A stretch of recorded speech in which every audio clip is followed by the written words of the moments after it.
I will now not be able to see the Discord screen because I am going to make this become presentation time. Ooh, beautiful animation.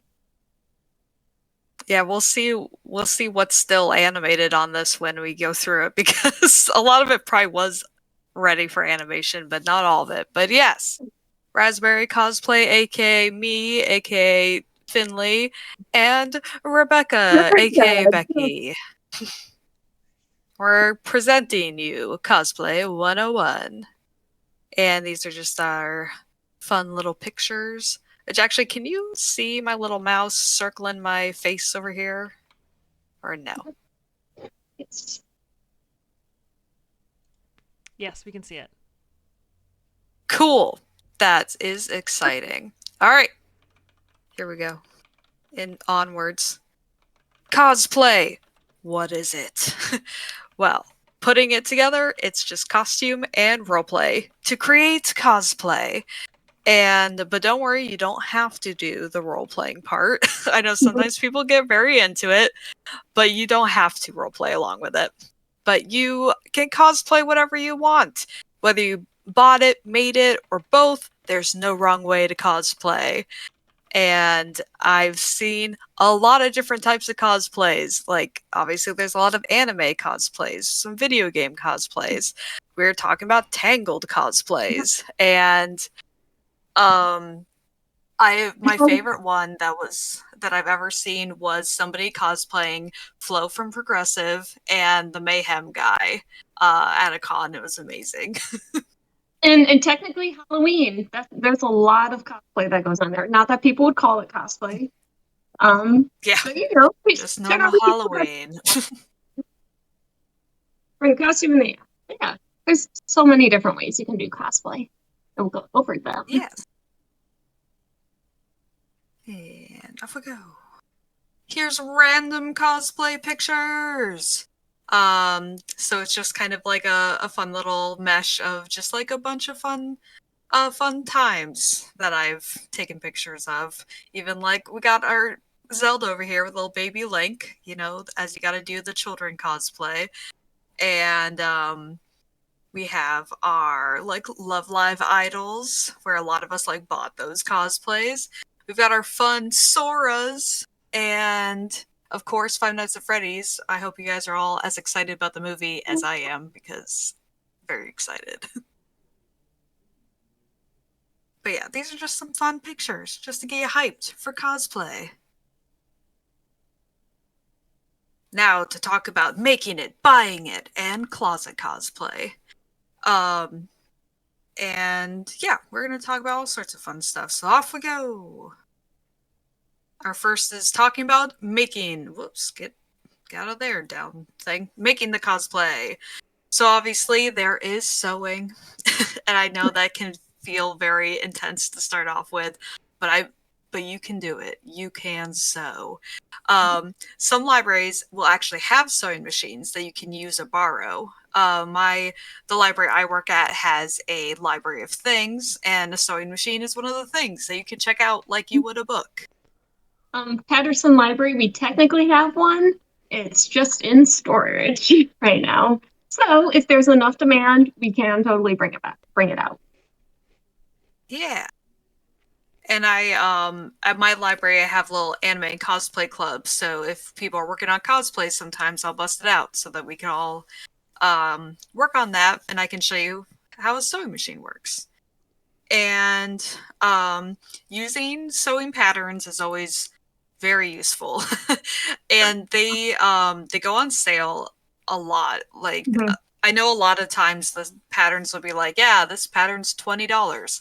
Never pay $20 for a pattern. Just wait till it's $1 on sale, because they're always $1 on sale eventually. If you have a Joann Fabrics near you, just visit, and if you see they have the like $1.99 sale on, and they won't do all the patterns at once. They'll usually do like the specific brand on sale, but just wait until that, because otherwise, yeah, you're going to be paying $20-$25 for a pattern. Not worth it. Well, worth it. Yeah. Don't do it if you don't have to. It's It's only worth it if you're buying a pattern from a small business. Then you're allowed to pay $20 for it. And you will find a lot of sewing patterns on Etsy that'll be specific for the character that you're cosplaying, which I do love that that is a thing now. But you can also make your own patterns. I have a jacket that I cut at all the seams, and now it is a pattern. And I just use that for my many, many jackets that I've made, and just altering how long or how short or like what the color needs to be and everything. And you can also find, I'm working on a costume right now where what I did was I found a Kindle book that was essentially here's how to make historically accurate Chinese clothing pieces specifically to your body dimensions. And that's something you're going to have to focus on is on making sure that the pattern you get fits your dimensions. So on patterns on the back, they'll have sizing information and just make sure that you follow which one would fit you because you don't want to sew an entire piece only to realize that it's two sizes too small and you have to start all over. Yeah, definitely trying it on as you go. Usually I'll pin everything before I actually sew it and test it. And I'm like, okay, that fits my body. And I'm always leaving a lot of edge to my patterns just to make sure that I am doing it correctly. But there are so many tutorials out there now, like just even going on YouTube and typing in like, I want to make this thing or I want to sew this thing. Just like try looking around because there are a ton of really nice and well-informed tutorials out there.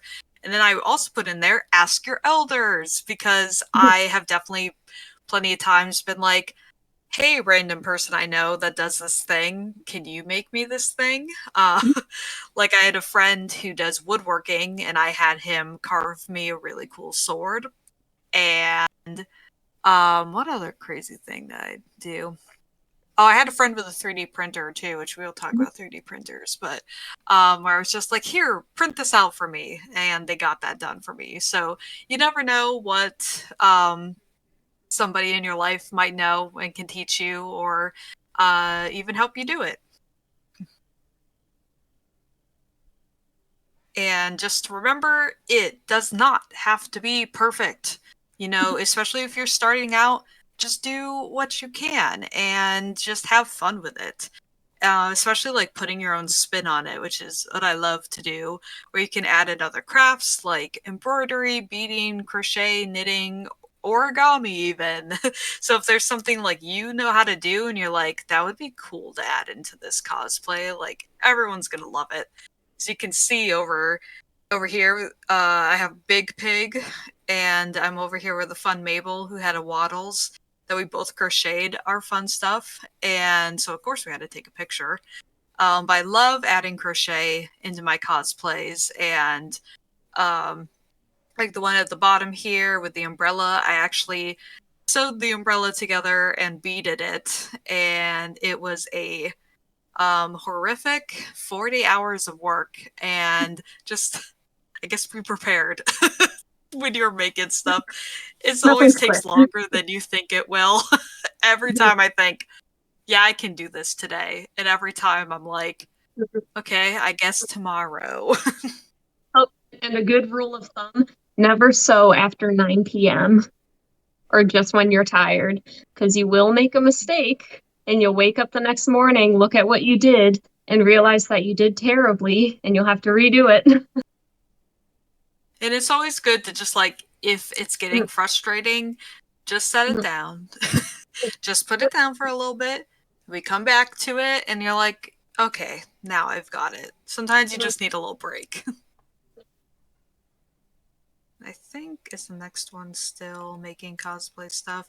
Yes, there's more of making cosplay. I added some of my like crochet stuff that I made a basket where I used a crochet pattern to make it look basket-like, and then embroidery that I did for actually a pocket. So I embroidered it first and then turned it into a pocket. Yep, and the rest are just photos of stuff I did, but If you go in the top right corner, you see how it says spray painting, do outside? Do it outside.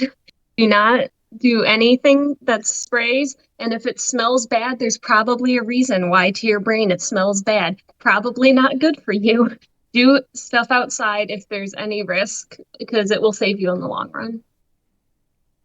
Yeah, definitely making sure that whatever new thing you're doing to make sure to check all of the safety warnings for it. Because definitely for the spray paint, you do want to do it outside. I know it is going to be winter soon and it'll be cold, but you got to do it.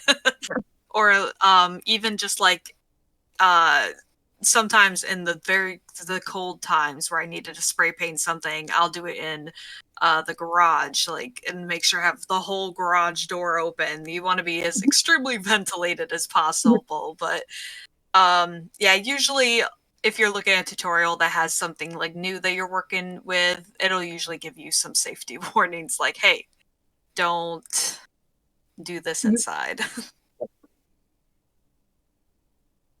We've got our silhouette cutter or Cricut, as you guys may have heard, and that's always really nice for cutting out some fine detail stuff that maybe you don't want to cut out by hand.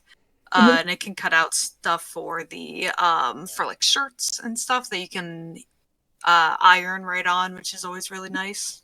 Yep, vinyl's a big one, and the Patterson Library has one of these. If you want to use it, you can just stop by.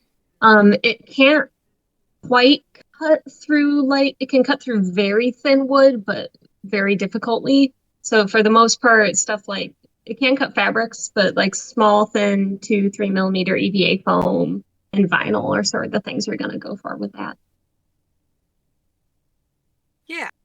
And and there's of course dyeing, which can always be a fun process, but we will discuss later because somebody had a specific question about that. And yeah, cutting out the pattern. It's always but yeah, there's a lot of different things to make in making the cosplay. Let me just see what's the next one. All right, we're gonna go back just briefly. Is there any I feel like we could take if there are any specific questions about some of the stuff we just went over about like making the cosplay, if you want us to there's a word to expand upon. Quickly? No. We've got some people typing. Let's give them a second to. Oh, typing. Except for dying, because we're gonna cover that later. We have a question from Mothman. Yeah, we will. Oh, you guys. What does Mothman say to us? Mothman says, "How do you work from paper patterns without tearing them?" That's a great question. Carefully, and you will. Yeah, I think it's just try to be as careful as possible. I mean, the nice thing is you can just tape them. You know, I know that like once you've used the patterns enough, the creases are going to start to tear a little bit. But you can always just like slap some tape on there. And actually, if you end up like buying patterns online, you'll actually have to print them out yourself, so they'll be on sturdier paper, so that they won't rip as much. But you will need a big space to put all those little pieces of paper together and then tape them together and then cut them out. Which is always an interesting time to do in a very small apartment. But next time I'm going to do it in my library's programming room, which you could also rent for that purpose. And a trick I learned was in the photo I used this, although I had cut the pattern from measurements anyways, is if you get like leftover Christmas wrapping paper or birthday paper, you can lay it down, put the pattern on top, and basically make a somewhat sturdier copy. You just have to make sure that the pattern is like, cut to your dimensions, and you're gonna have to transfer over all the little notches and marks. But the wrapping paper, if you get good wrapping paper, it can last a fair bit longer. But be sure to mark what it's for, because otherwise, years down the line, you're gonna find a piece. You're gonna be like, "What on earth is this for?" I don't know. Just a mysterious piece. And actually, the wrapping paper is really good to use if you're making your own pattern. Like sometimes if you've got like a piece from a pattern, you're like, but I need this to be slightly different. I think I've made like crazy long sleeves from my wrapping paper thing as well, just because they needed to be, like super long. So I was like, well, I'll draw it out over here. And but yeah, that's a nice kind of inexpensive way to get big paper. Yep, And as soon as Christmas is Christmas coming is up, over. everyone. Yep. Yeah, wait for Christmas to end. Go get all that wrapping paper afterward. And try and find ones that have the squares on the backs that are inches wide, an inch wide, because that can be helpful with figuring out dimensions without having to measure. A follow-up question from Mothman, and then one more from Gamebird. So the follow-up question is, do you cut out paper patterns or just trace? Oh, I cut them out.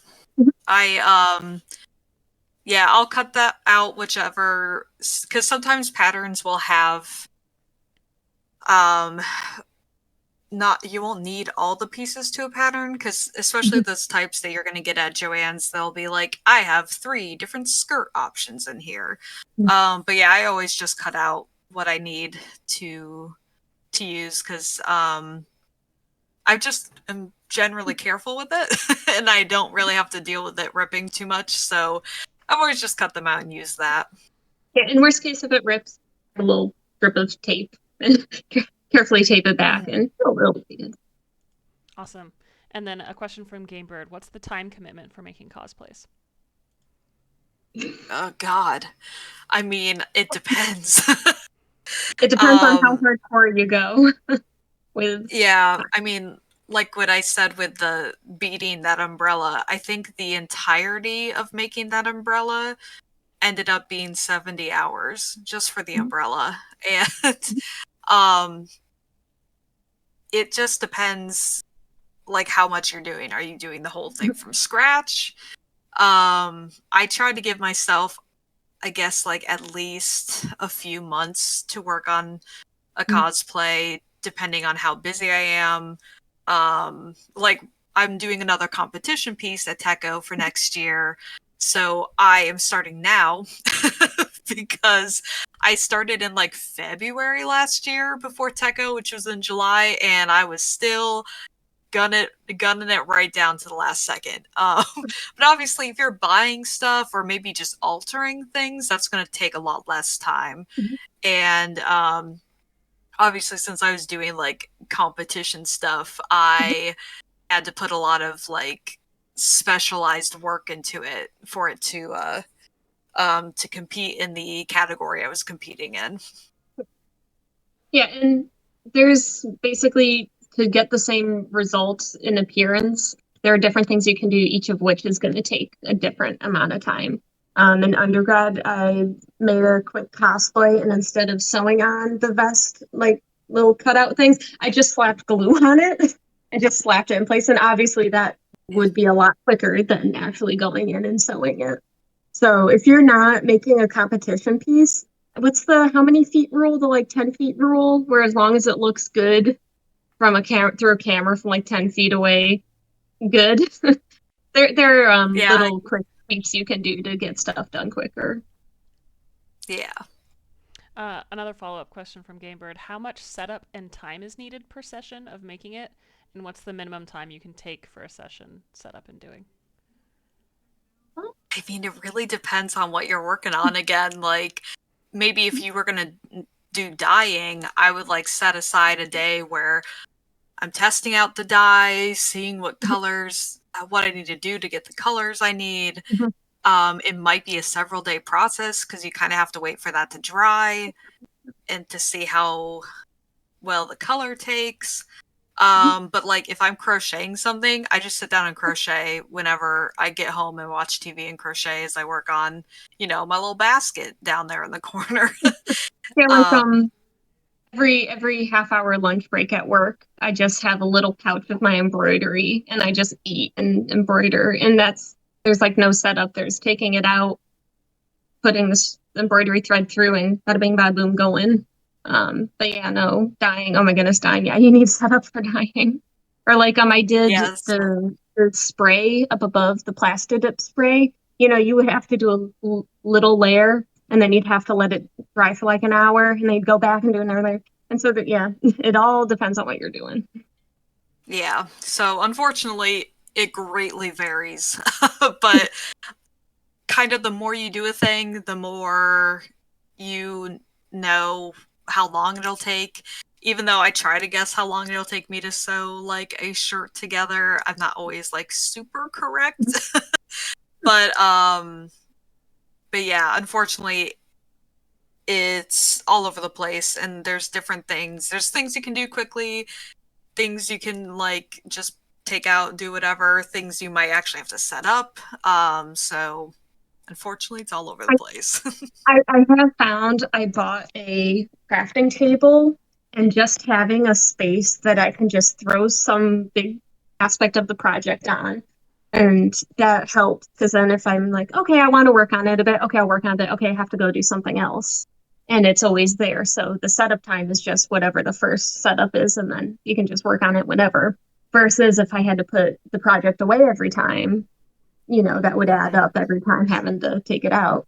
So if you can find a nice table space or even just floor space for you to keep your work in progress on, it'll help. Yeah.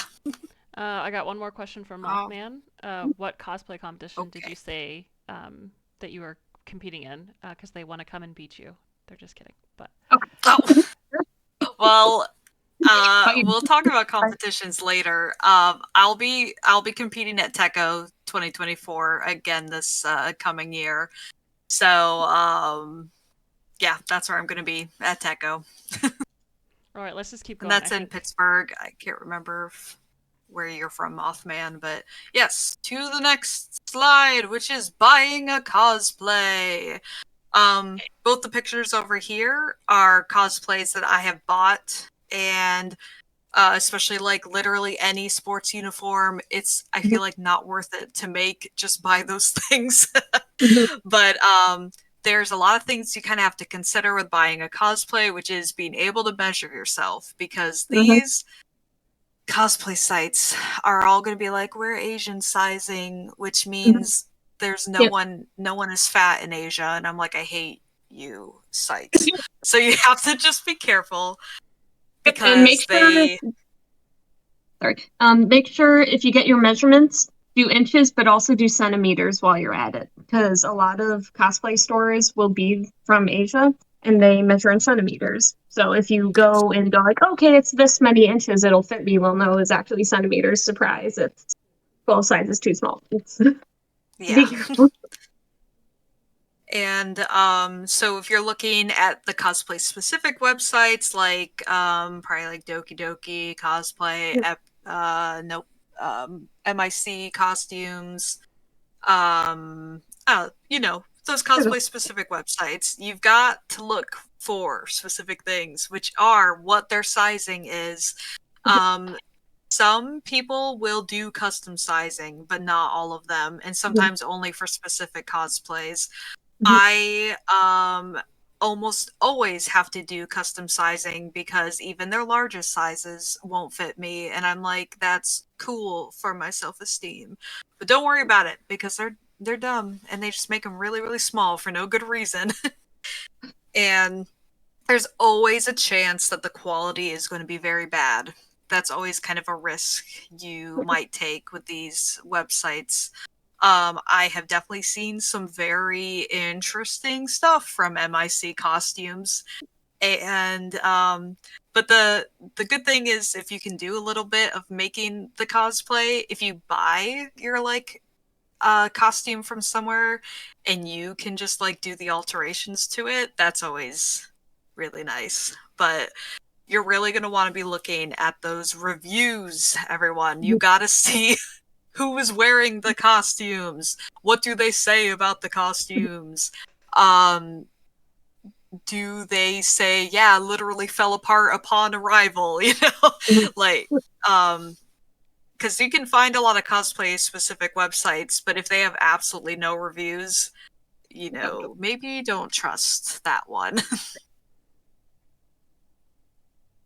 And there is, of course, our Halloween stores, which are popping up all over the place now. Um, and it's been pretty nice because they actually have like cosplay stuff there. Back And in my um, day. Say that again? Oh, back in my day, we didn't have cosplays in stores. I know. It's like, and yes, I wish that we could have, but no. Yeah, no, for But now, there are, that's good stuff, yeah.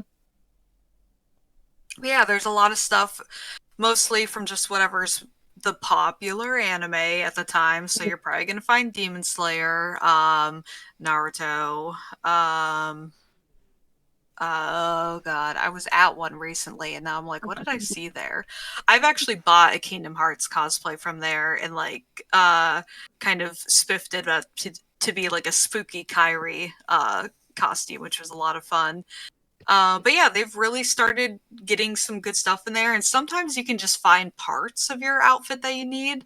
I'm going to be cosplaying Lenny from Genshin Impact next year, so I went to the Halloween store to look for a top hat because he's a little magician boy and he has a top hat. And I needed a top hat that wasn't going to collapse on me. And then, of course, your most expensive option, commissioning. You can definitely, I mean, commissioning is an option. You can, sometimes people will make the entire cosplay for you, but just be warned, it is going to be very expensive. But that's why when I usually commission stuff, I'm getting just pieces of a cosplay. So maybe I don't know how to make, well, I don't make good gloves. My gloves are very bad, which is fine. But if I had to, I would probably commission gloves instead of making them. But that way it kind of cuts down on that commissioning cost because you're not asking for the entire cosplay. Is there anything you want to add, Becky? Um, I would say, yeah, with the commissioning, not getting all the pieces. Usually each costume will have one or two things where you're like, I could find that at a TJ Maxx. I could find that at Target. Like button-down shirts, you wouldn't want to commission that because there will be basic pieces that maybe you have to do some editing to, but for the most part, you can find easily accessible versions of that. So if you commission stuff, get the weird stuff that doesn't make sense in the real world commissioned. Yeah, pretty much. Let's see, what's my next slide on here? Closet Oh, cosplay!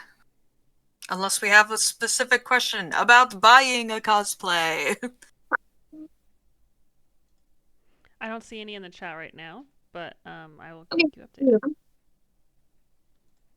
So, closet cosplay. These are gathering items from home, altering stuff, thrifting stuff. I love thrifting things, and like we kind of mentioned, you know, I need a button-down shirt. Just go grab one from Walmart or Target. They're gonna be so cheap that way. And yeah, stuff like TJ Maxx, Ross, Amazon, any thrift stores are just going to be really good. What I've got up here is I did Ashley from Until Dawn, and I had a pair of shorts I decided I was going to ruin, and I went and got the maroon t-shirt, the sweater from the God, where did I go? I think I went to Salvation Army, and then I crocheted the hat and the gloves and poured blood all over it. And then voila, there's the cosplay. And same kind of for the Dipper and Wendy cosplay as well over here.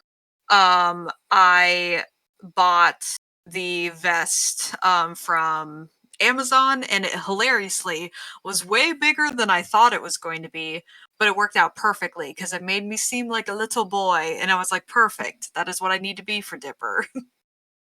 But I And have like a pair of shorts that I bought for that one that I literally have used for two different cosplays that just kind of work for it. And with thrifting and buying, this is where planning ahead can really come useful. Because if you know half a year ahead of time that you need like a mint button-up shirt, then you know every time you go out shopping, every time you go out thrifting, you can just in the back of your head be like, is that a mint button-up shirt? Is that a mint button-up shirt? And over time, it'll really increase your chances of finding something that works versus going like, okay, I need a button-up shirt for next week. let me quickly stop by all the stores that are nearby to see if hopefully one of them has it. So it definitely helps Yeah. having a head start going. Yeah, for sure. Especially when you've got, I mean, that's why I was trying to plan out my general cosplay plans for the next year so that anything I could get at Spirit Halloween, I was gonna get. Mhm. And is there any specific questions just on the closet cosplay?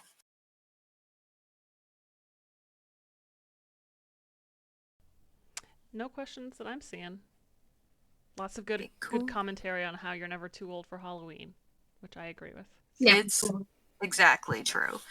And this is mix and match. So I've got several on here that I have a lot of different pieces for, like our very middle one with our Koichi from JoJo's Bizarre Adventure.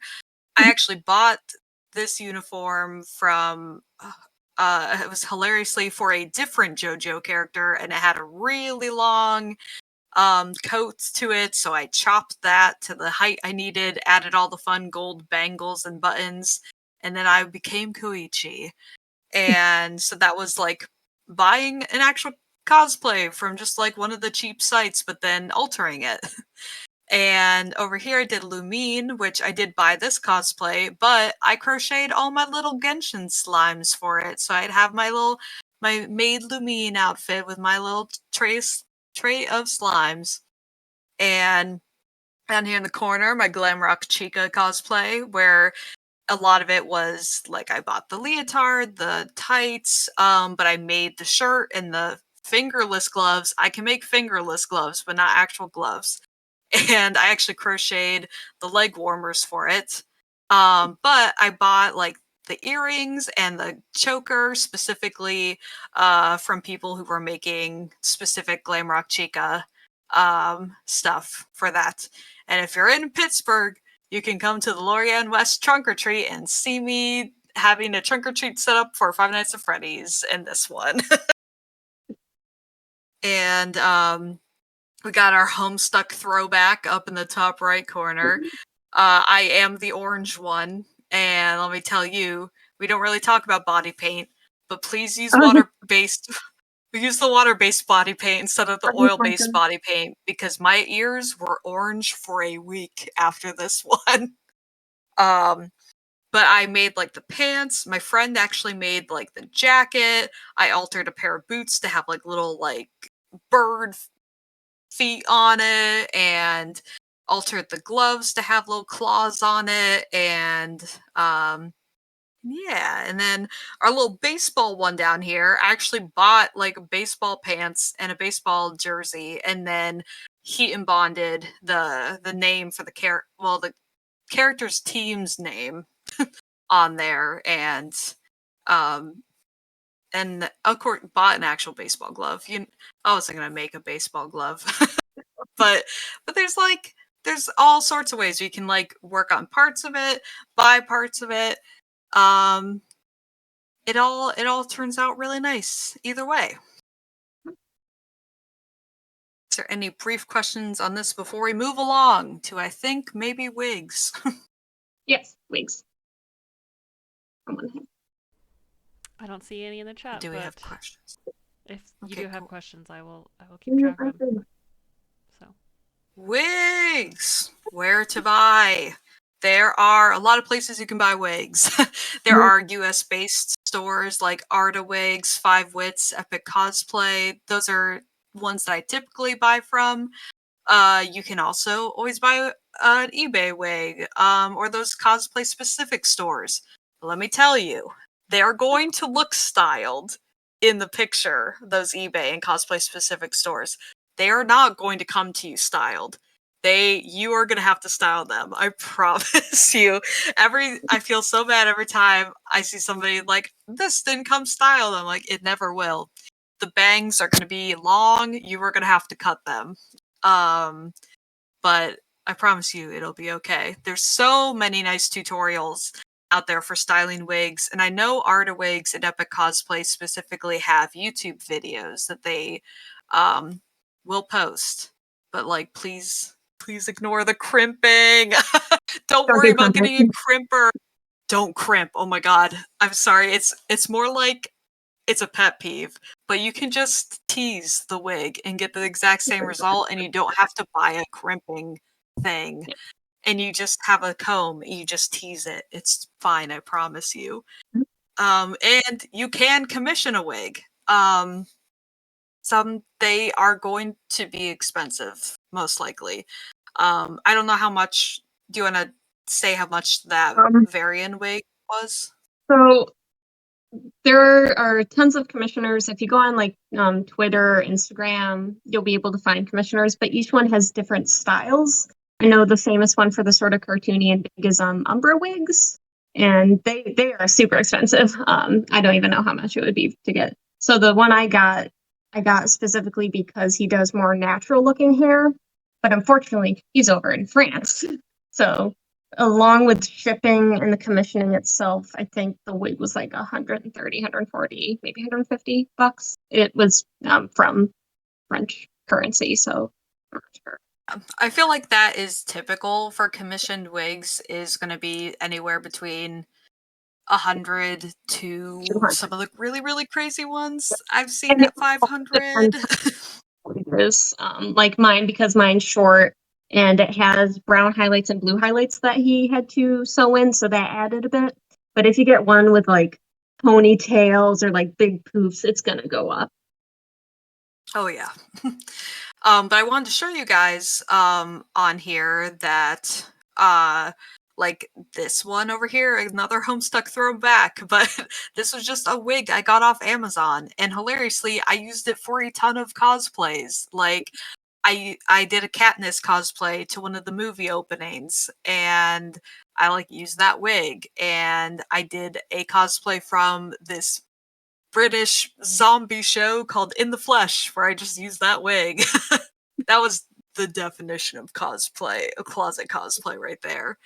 And then like down here with the Arta Wigs ones, both of us probably used Arta Wigs for that. The nice thing about cosplay specific like wig stores like Arta Wigs, Five Wits Epic Cosplay is those wigs are meant to be styled crazy.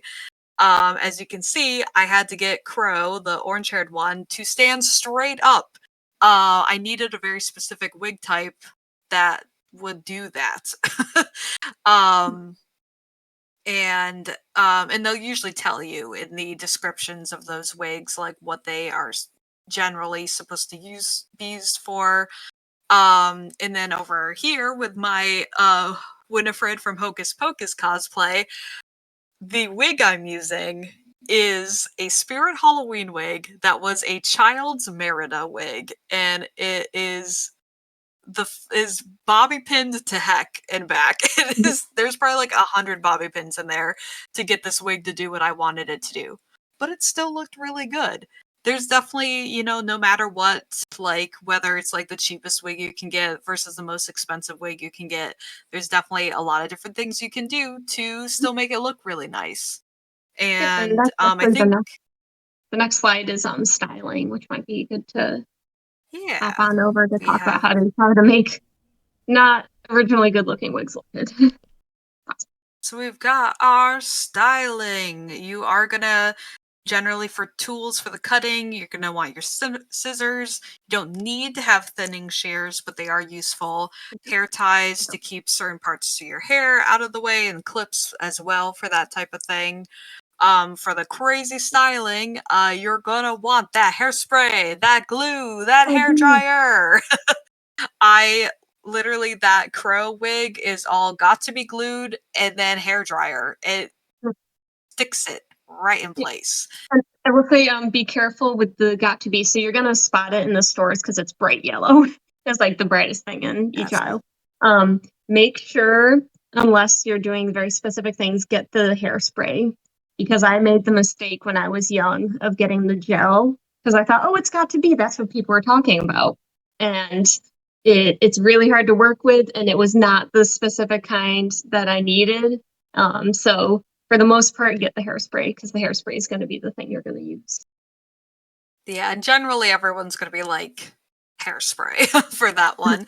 And you can even use tacky glue for some different things. I've I made a marionette wig from Miraculous Ladybug where I glued the hair down onto a foam, like a styrofoam egg, to get her hair like pigtail shape.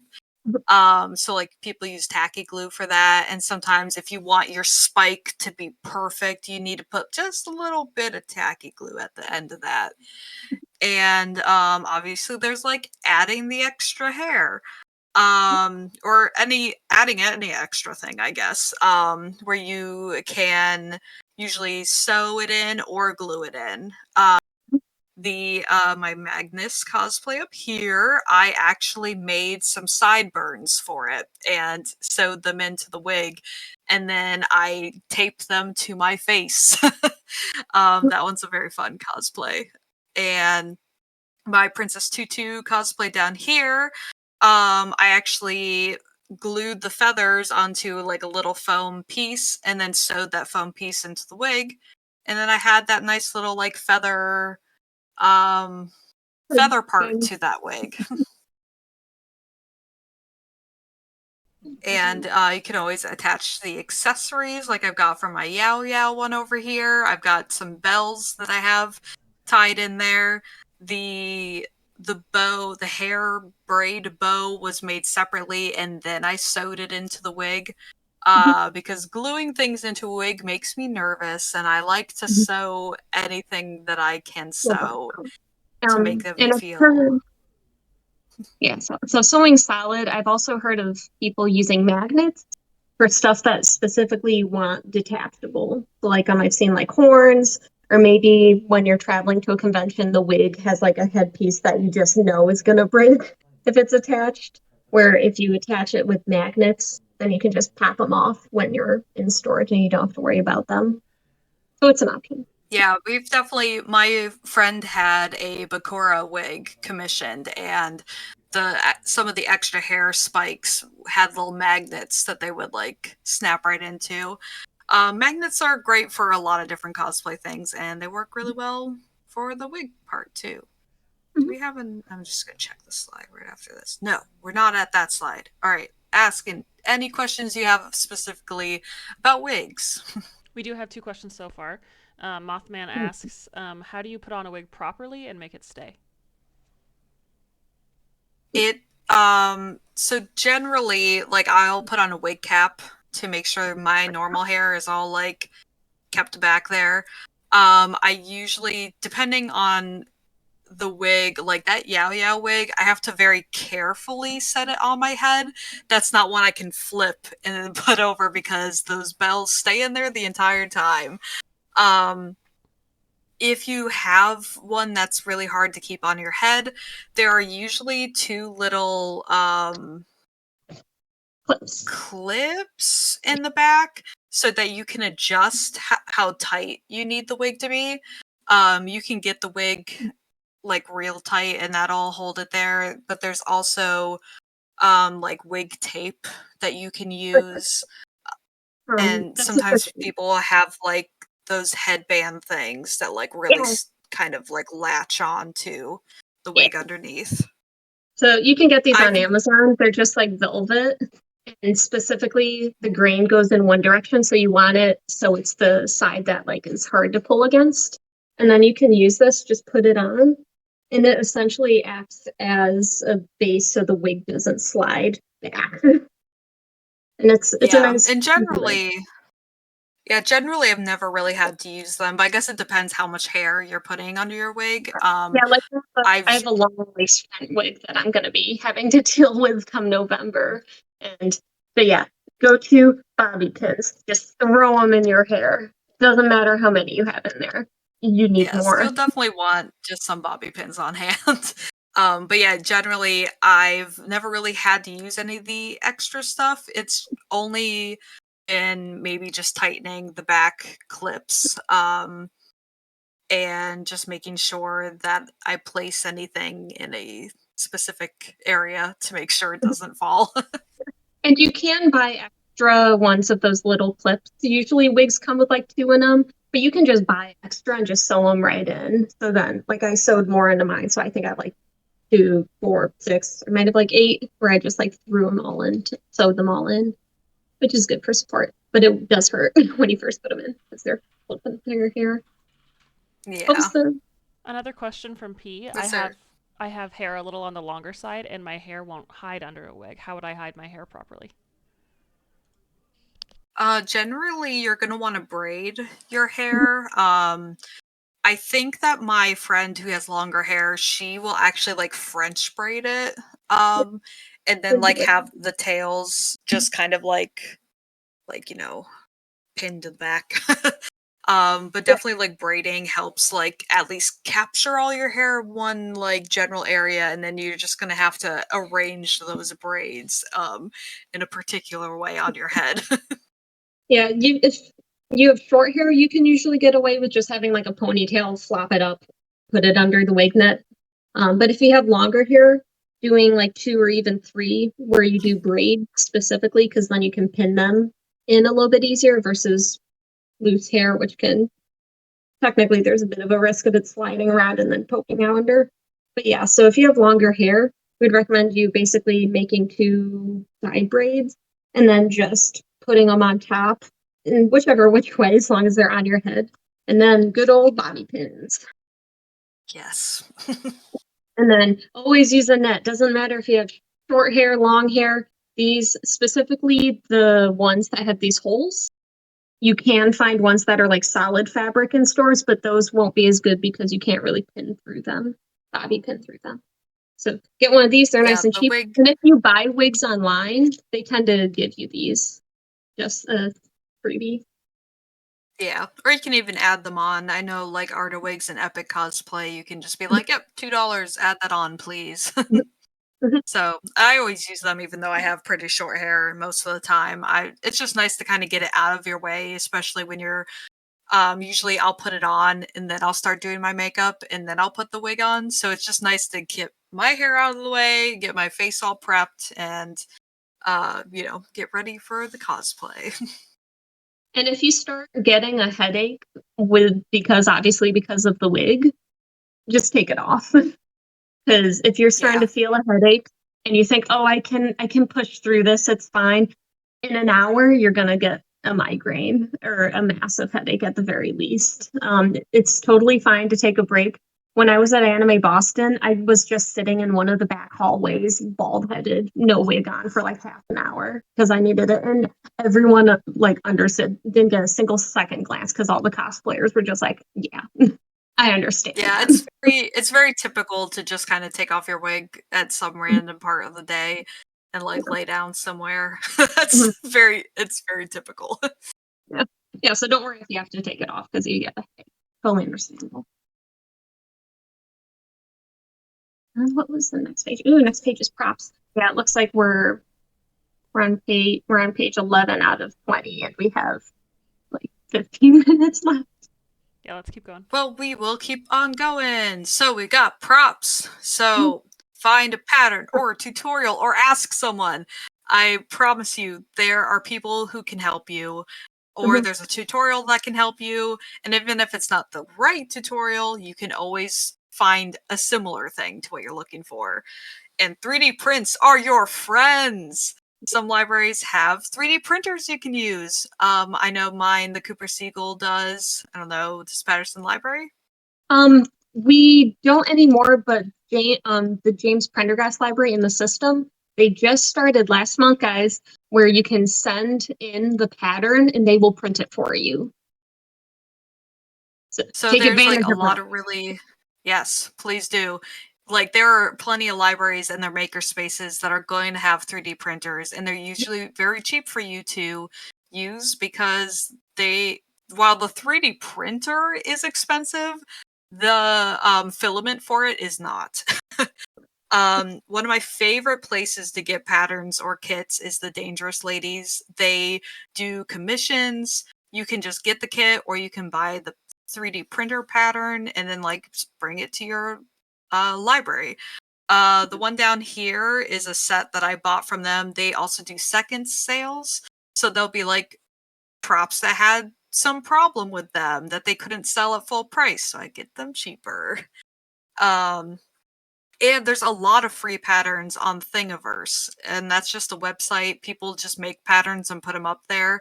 I got a rupee pattern for like like a little Legend of Zelda rupee, and I made a bunch of those.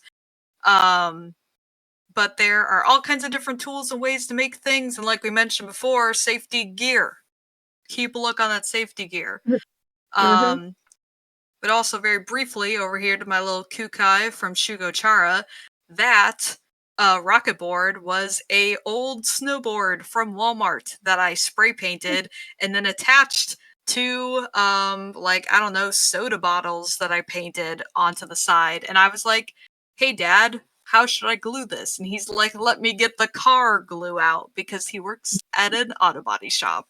So see, like, your parents probably got some fun ways to glue things like my dad did. And we're just gonna zoom, zoom, zoom so that we can at least get through the whole presentation first. Unless Becky want to say anything about props. Nope, I don't usually. I don't have a lot of massive props. I usually just buy them straight out. I also don't like making props, which is why I crochet large bunnies. That's my prop. So just the conventions. Make sure before you go to check the convention's guidelines on cosplays and props before going. Sometimes conventions will say you can't have a 6-foot prop, and people will try to bring 6-foot and bigger props to conventions. And they also might have a like, decency, but I'm hoping you guys are all like, covering what you need to cover. There are always really cool photo shoots happening at the conventions. You'll have meetups at the cons, or you can hire a photographer, or you can just do photo shoots with your friends. This one up here of us as Magnus and Taco, we just took turns taking pictures of each other. And always just be like a general safety warning. If you're not comfortable, you don't have to get your picture taken. And it doesn't, like, everyone should theoretically ask to take your picture. And you don't have to get it taken. You can just tell them no. And especially if, like, it's always good to just keep a general wary eye out for photographers who, are trying to get you to a different location that you don't know, or just make you generally uncomfortable. Just use your common sense. Things happen, but usually conventions are very good if you tell them about if anything like has you worried or scared. There's a lot of staff that are there to assist you at conventions. But there's a ton of things to do at conventions. You've got your panels, you can play video games, you can attend workshops, you can watch the masquerade or concerts. They actually like usually have a concert at Techo every year, and there's just so much more to do. Yeah, I know. Anime NYC. I'm going to in November. They have a holographic Japanese pop singer coming, like Hatsune Miku. So she's going to be like on a screen. That'll be interesting. Yeah, there's so much, and it all depends on which con you're going to. If you go to a small local con, it'll feel more homey, but there will be less things to do versus if you go to one of the massive ones that are located in cities. Yeah, usually I like my middle-sized ones. They've got enough people, enough things going on, and I will not be crushed by the amount of people in it. Or wait in line for 5 hours. No thank you. It was Whichever okay. crazy one that was, PAX East or something. Mm. And to briefly talk about cosplay craftsmanship and masquerade. Here's a photo from my first ever cosplay skit that I did with my friends. And you can, I'm gonna shame my friend. You can see how terrible her gloves are. They're like how I make gloves. Always bad. But this is me, little Len Kagamine over here. And let's kind of give you a general rundown on how the craftsmanship and masquerades usually work. They usually have different levels. Sometimes they'll have a junior or youth category, which is usually for 16 and under, I believe. But there's always a novice, journeyman, and masters category. Or the base. Yes. And again, they might have different standards for what their novice, journeyman, and masters are. But the hard and fast rule is if you've won in a category, you cannot go into a lower category. Like I started a novice, I won once in, I guess twice in novice, and I decided to bump myself up to journeyman. And once I'd won in journeyman, I couldn't ever go back down into novice. And like my previous win, I actually won first place in Masters at Techo, so I am in the Masters category forever now. So you have to be careful with that. And if you're in a group, it usually will be based off of the highest ranking of a member in the group. So say you're friends with a cosplayer who's won a Masters. If you do a group cosplay with that person and you guys win a Masters, even if it's runner up, you are now considered Masters technically. So But usually it's for a lot of these awards, you don't usually you'll just kind of get bumped up to them if you've won major awards in your category, which is usually best of perhaps the first place. They don't usually do, a lot of them are usually a best of novice, best of journeyman, best of masters. There'll usually be judges choice awards, and they might be runners up, and there's usually one really big one that's like the overall winner. And don't be afraid, like, I will say most of the time the best of show is someone who was in Masters, but it is totally possible for it to not be. Anime NYC last year, their best of show was in the novice category. Yeah, you just Because never know what novice the isn't, judges are liking. yeah, so it's like novice is entirely, the levels are based off of competition, not costume making experience. So if someone has been making costumes for decades and they're just now entering competitions, they're technically in the novice. They'll most likely quickly be bumped up, but Yeah, it's sometimes technically, judges will just bump you up if yeah, they're like, nah. yeah. But If yeah, you're in the like, yeah, craftsmanship, usually you're bringing a reference. A new thing that a lot of people are requiring are the build books, which can have a reference plus lots of fun pictures of you making your cosplay. And there's a lot of materials for how build books can be made.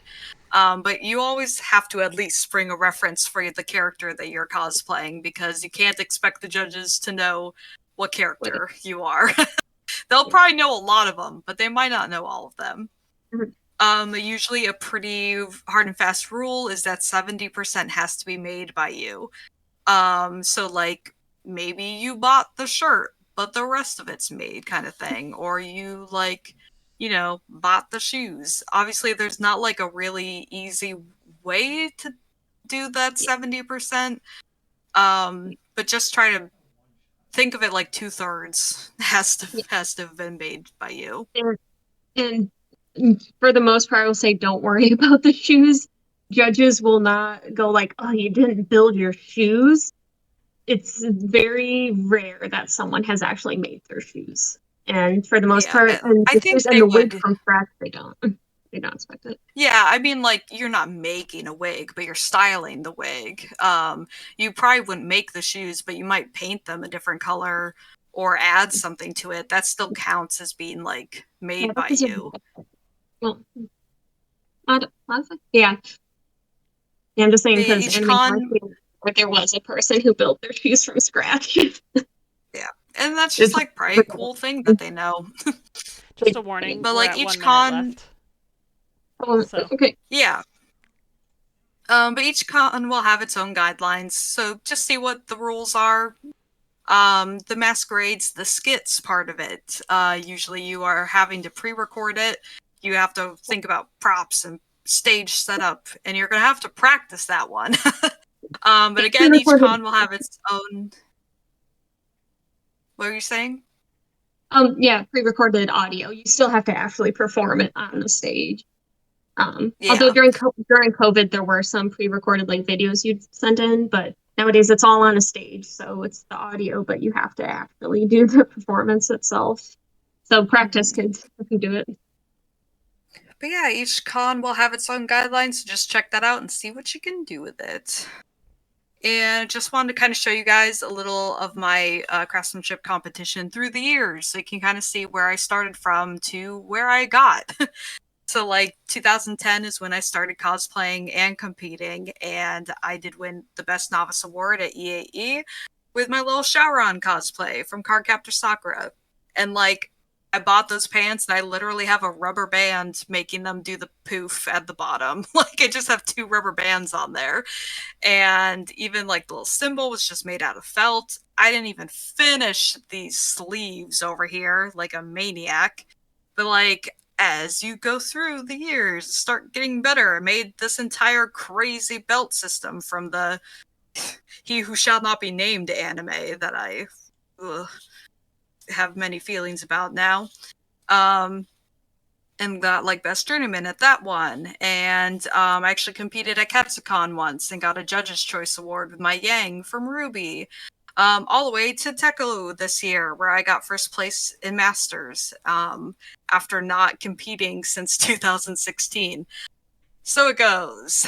But, you know, you just keep building and making it better and learning more things. And yeah, competitions are a lot of fun. And do we want And to then, see of if we can quickly course, go over the? Oh, are yes, we at the don't top forget or to are have we able to? fun. Sorry, what'd you say? Are we able to quickly go through the questions people asked ahead of time, or did we want to cut off Yeah, it? I don't mind. If you guys have to leave, then that's fine. But you can go ahead and leave. We're But okay. I'll keep the recording going, and you guys can answer the questions. I also have a question from Mothman. How do you find cons? You can just like go on Google and be like anime conventions in the United States, and they should give you a pretty cohesive list. Um, um, AnimeCons.com was sort of like one of the OGs. Not all of them are on there, especially smaller ones. Um, I will say a fair number of universities will run them. Like Buffalo University runs one, so does Rochester, or University at Buffalo. If you just put in like even a state, and then that could give you a little bit more range than trying to specify this town, this town, this town. Yeah, Google. Google's yeah, your there's friend. definitely there's like little cons all over the place. There's the bigger conventions. I mean, probably that you've heard of, like um you know, like the crazy anime NYC, like all the crazy ones, Comic Cons in California. um but like a lot of times when you find other cosplayers, you can be like, hey, where are you guys going? So that you can find out kind of some local or like ones at least nearby. um but yeah, I know quite a few in the area, so those are just kind of some of my go-to's that I do now.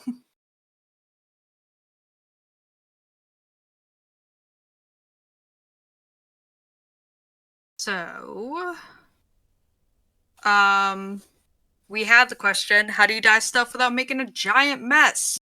And basically, I do this bathtub method. I just dye stuff in my bathtub with a big bucket. So that way I've got my splash zone area, and I don't I've got the hot water right there, and my bucket, and make sure it's a bucket you don't care gets stained or anything that you Um, use. and then I do the stovetop method for the most part, which is essentially I have this really big metal pot that I put on the stove and I have the fire heat running. And this is especially good for dyes that need to be like near boiling because you can keep it like near boiling the entire time. And then I say sacrificial spoon because it really is a sacrificial spoon because every time you dye, it's going to get more ink and dye, and it's technically not safe for human use anymore. I'm pretty sure. Not that I take that into account. I do sometimes use it still.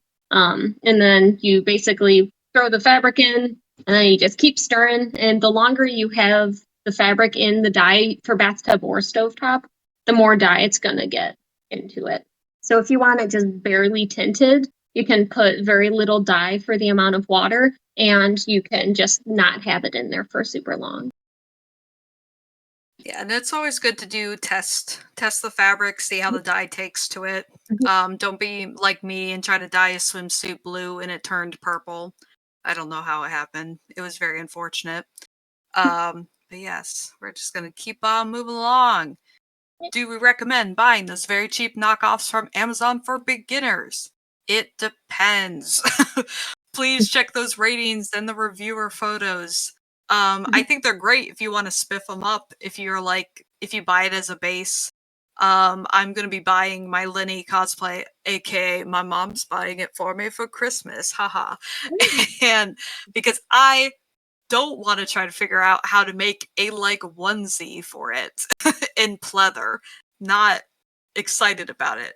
So sometimes it's fun to just kind of like buy it and then just add stuff to it. Especially like you'll have the pattern, you can just cut it apart if you really hate it and want a different kind of fabric on there. Is there anything you want to add real quick to it? Yep, just always check reviews. If there's only like a dozen reviews, be careful. Like this one has like 3,500. Yeah, you're probably pretty good with it. It's always better to look at the review images than the images from the sellers themselves, because the sellers themselves want to sell it to you, so they're going to make it look as pretty and as nice as they can. Meanwhile, the reviewer images are going to tell you the real story of how it actually looks. Because sometimes the colors are different, sometimes the pattern's a little bit different. Go just almost ignore the first seller images and just scroll down to reviews, and that's what you're going to want to pay attention to. Hey, here are some of the other questions. What is a good place to start if you have no experience? I think it's whatever you feel like you want to start learning, or maybe if you already know one thing, like maybe you hate sewing but you really love making props, like go ahead and buy the cosplay and make the prop for it. And then if you feel like maybe I'll try to learn sewing, go ahead and try. Like I mean, a lot of libraries, that's a really cool thing about libraries, they're gonna have cool like either like a makerspace thing or like just actual sewing tutorials. So there's, I feel like for that it's just kind of seeing what are you willing to like start learning for this. Here's And my pile of books. The library has so many books. That's what we're known for. And there are going to be ones about sewing, about fabrics, and it's a really good resource. And that's sort of the amazing thing about sewing. It hasn't really changed that much in the past few decades. If you find a sewing book from 20 years ago, it's still going to be good, versus don't get medical information from 20 years ago. But sewing stuff, yeah, no, you can find ancient tutorials that will still be relevant. Mhm. And for the our avant-garde costumes frowned upon or encouraged. This one kind of made me laugh just a little bit because I've never had avant-garde and cosplay in the same sentence before, and I was like, I guess those would be avant-garde sometimes for some of the ones. I think it's generally encouraged. I mean, cosplay is like do cosplay what you Wait, want to cosplay. If you want to make like I don't know if any of you've seen that crazy Princess Bubblegum like ball gown that was like yeah, insane. It was just it's just really cool. And yeah, there's definitely, I don't think anything's ever really frowned upon. We all know that we're there to have fun and we just want to be our characters that we love so much. and like people do spins on cosplays all the time. Like back at Anime Boston, I saw it was a Hatsune Miku crossed over with Dunkin' Donuts. So she had, instead of teal, she had a pink half, orange half wigs. There's a lot of creativity in cosplay. So Yeah. yeah, if you want to do an avant-garde take on a character, go for it. And then our what's a good way to cosplay something scary without spending a fortune doing it? I think looking at tutorials are going to be the easiest way to kind of see like a simpler way to maybe make something that seems a little scary. Unfortunately, sometimes it's usually that you just kind of have to maybe wait a little bit. I've been planning on cosplaying Yugi from Yu-Gi-Oh for like, I don't know, maybe the entire time I've been cosplaying. I still haven't done it yet because I'm a little concerned about that scary wig. But sometimes you just kind of have to work yourself up to that kind of like scary cosplay that you've got. Yeah, and a good way to just save money in cosplay is watching tutorials because you can very quickly lose a lot of good material by just rushing through and making something and it failing. So like when I got Warbla for a tube cover thing, really expensive material. I sort of rushed through it in the first version I made. Terrible. Did not look good. And so, they're basically money down the drain sort of thing.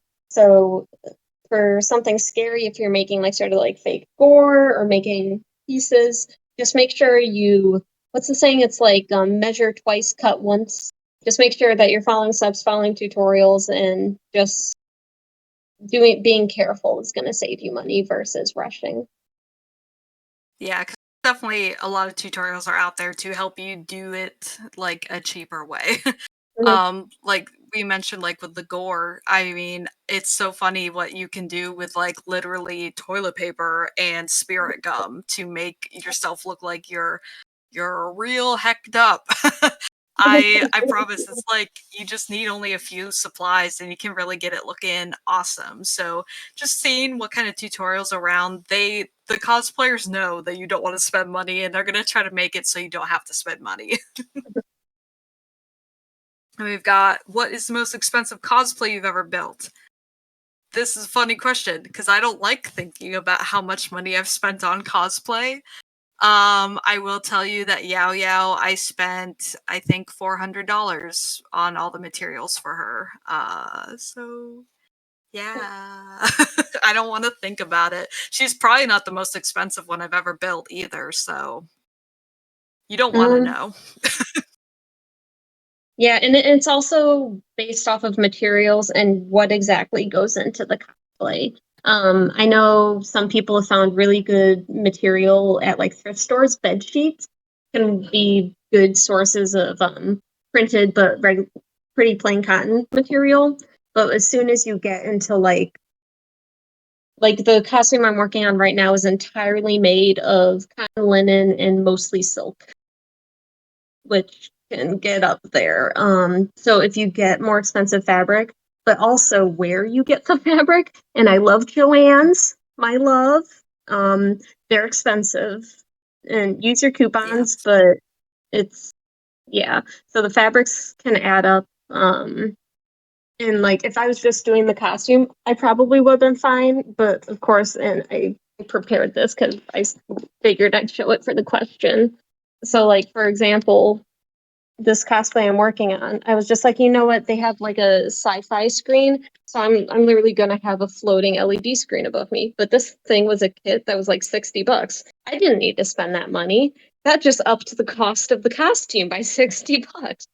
So it's yeah, and you can add tons of crazy stuff to your costume, and that will up and up the stuff. So if you're worried about spending money, just convince yourself not to. If you see something cool, just smack yourself and say, no, you don't need that for the costume. You just need the costume.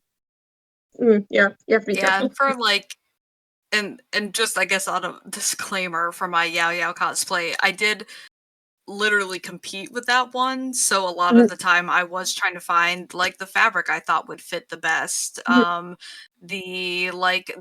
yarn, like I bought like fully wool yarn from Pittsburgh because I was like, I want special yarn for this. So it's and like the very, very giant Uruguay bunny that I made took like 2 bags of stuffing because of how big he was. And it's just it adds up.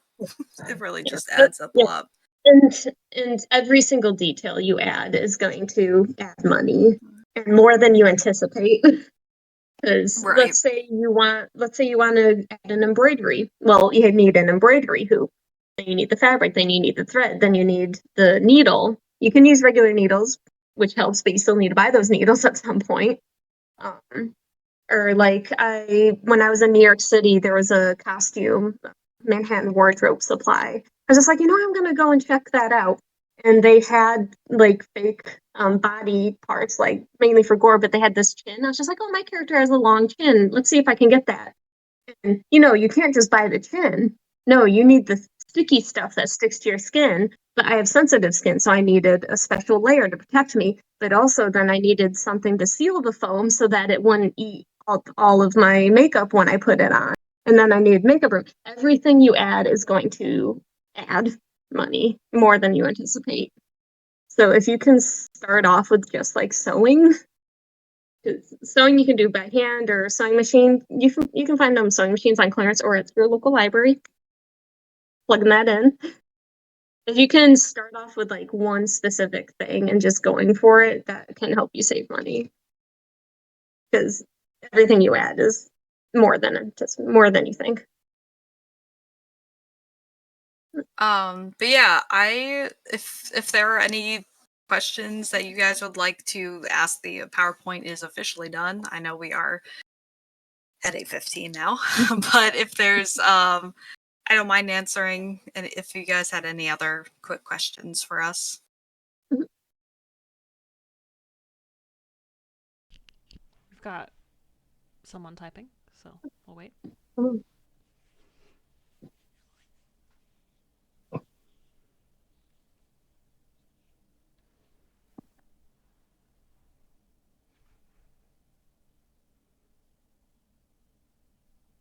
I do see that Mothman had asked if it counts as made by you if it's bought and altered. That is not going to fly.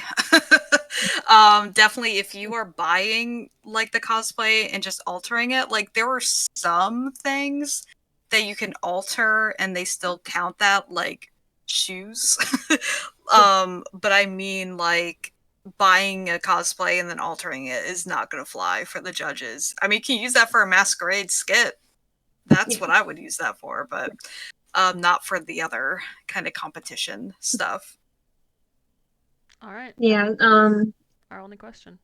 Oh, go ahead, Becky. I'm sorry. Yeah, I off the top of my head, and you'll be able to expand upon this, Finley, but I've heard it's like almost like a scale where it's entirely made, store bought, and then modified is sort of middle.